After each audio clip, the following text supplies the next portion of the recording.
Oi, galerinha, beleza? O meu nome é Ana Clara Mayberg, eu vou estar fazendo um drama e trabalho. Eu sou da turma 301 e o tema de hoje é Além das Aparências, um olhar profundo sobre saúde e drogas. Para começar, o que é saúde?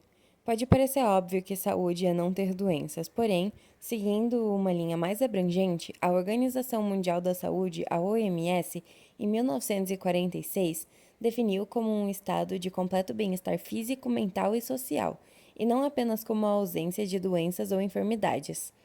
Algumas recomendações da OMS e do Ministério da Saúde para atingir tal objetivo são ter hábitos alimentares saudáveis, pois são importantes para a prevenção do surgimento de doenças, enquanto, em contrapartida, os alimentos ultraprocessados, em geral, são pobres em nutrientes e ricos em aditivos químicos, calorias, gordura, açúcar e sódio, e o seu maior consumo está associado a uma maior quantidade de doenças.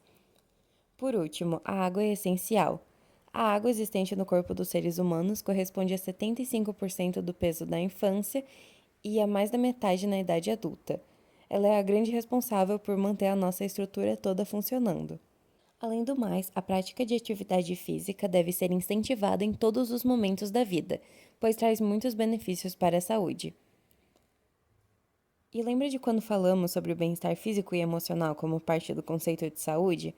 A prática regular de atividade física é um dos passos para alcançar as duas coisas. Isso porque as atividades físicas aumentam a liberação dos neurotransmissores ligados ao humor, a serotonina e a endorfina. Por falar em saúde mental, nada impacta mais esse aspecto que o convívio social. O ser humano é sociável por natureza. Então, estreitar laços e desenvolver um vínculo afetivo é muito importante para manter a mente saudável. Mas o que são drogas? Segundo a Organização Mundial da Saúde, droga é qualquer substância não produzida pelo organismo que pode atuar sobre o sistema nervoso central, provocando alterações no seu funcionamento. De modo geral, podem se dividir as drogas em substâncias ilícitas e lícitas. As drogas ilícitas são substâncias psicoativos ou psicotrópicas, cuja produção e comercialização constituem crime, como a maconha, inalantes e solventes, cocaína, crack, dentre outras. Ambas são desenvolvidas de formas diferentes. Elas são classificadas em três tipos: as depressoras, que diminuem a atividade mental, as estimulantes, que estimulam a atividade mental, e as perturbadoras, que causam efeitos alucinógenos. E quais são as drogas mais usadas pelos brasileiros? Das lícitas, podemos obviamente citar as bebidas alcoólicas, já que o álcool é a droga lícita mais usada no Brasil.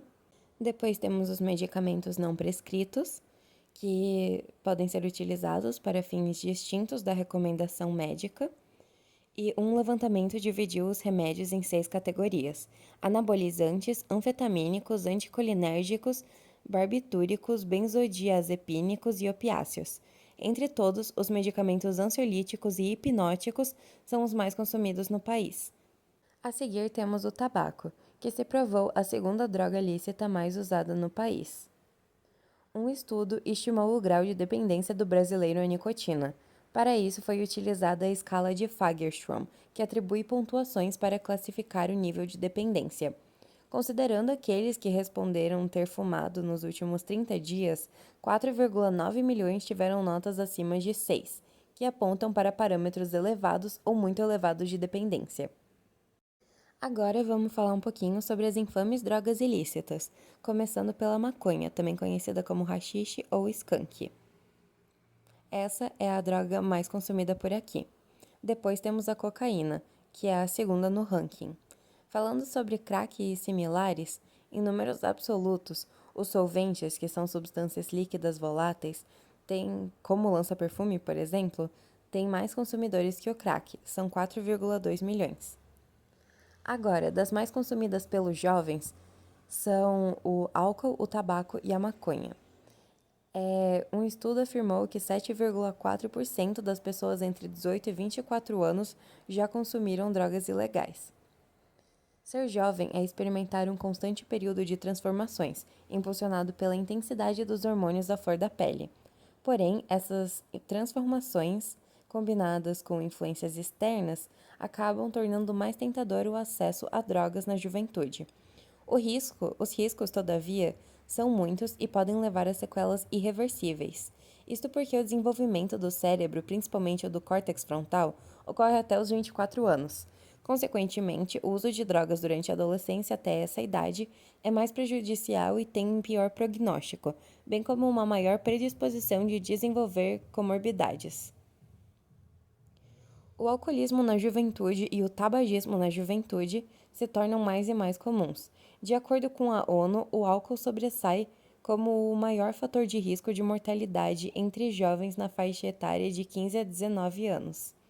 Seja por acesso facilitado ou pela glamorização que existe em torno do consumo de bebidas, os números requerem medidas de saúde e a atenção daqueles que estão próximos a estes adolescentes. O uso de álcool, infelizmente, é socialmente aceito e muitas vezes até mesmo estimulado. Porém, o etilismo é responsável pela segunda maior causa de suicídio dentre os transtornos mentais, ficando atrás somente dos transtornos de humor. A relação das drogas com a saúde mental. As consequências a longo prazo de qualquer tipo de droga incluem a destruição de neurônios, que diminuem a capacidade de pensar e realizar atividades, o desenvolvimento de doenças psiquiátricas, como psicose, depressão ou esquizofrenia, e lesões no fígado, como câncer hepático. Então, as drogas afetam sua saúde mental como um fator externo proeminente, considerando que podem ter um efeito significativo em nossas emoções e comportamentos. Algumas drogas, incluindo a maconha, o álcool, a cocaína e a heroína, são substâncias populares que têm a capacidade de despertar várias emoções e minimizar outras. Quando ingerimos essas substâncias, elas imediatamente começam a mexer com os produtos químicos em nossos cérebros. As mensagens que os produtos químicos normalmente enviam são lentas ou distorcidas, e muitas vezes sentimos e pensamos muito diferente do que faríamos em um estado sóbrio. A comercialização de antidepressivos e estabilizadores de humor cresce a cada ano no Brasil. Dados do Conselho Federal de Farmácia apontam que a venda desses medicamentos cresceu cerca de 58% entre os anos de 2017 e 2021. A pandemia naturalmente fez os números aumentarem. De um ponto de vista mais sociológico, o avanço das drogas no Brasil pode ser explicado de acordo com o fato social de Durkheim.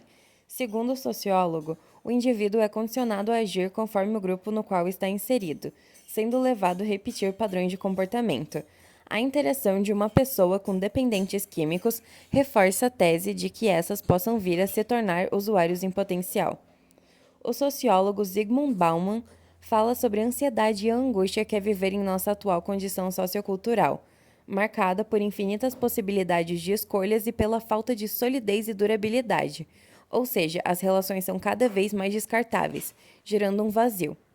A modernidade líquida é um conceito desenvolvido pelo sociólogo para designar o período após a década de 1960. Esse conceito temporal diz respeito a uma nova época em que as relações sociais, econômicas e de produção são frágeis, fugazes e maleáveis, como os líquidos. O conceito opõe-se, na obra de Bauman, ao conceito de modernidade sólida, quando as relações eram solidamente estabelecidas, tendendo a serem mais fortes e duradouras. O imperativo da modernidade líquida é a busca por prazer a qualquer custo, mesmo que utilizando pessoas como objetos. Aliás, na modernidade líquida, o sujeito torna-se objeto.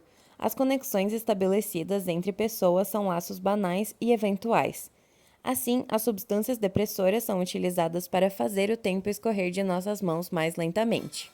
As estimulantes são buscadas para viver a vida numa frequência e velocidade que se igualem à sociedade atual. E as perturbadoras são o mecanismo de fuga de tal realidade. O modo pelo qual o capitalismo consegue efetuar uma mudança de perspectiva é pela promessa de felicidade. Os sujeitos estão cada vez mais ansiosos, tristes e sobrecarregados.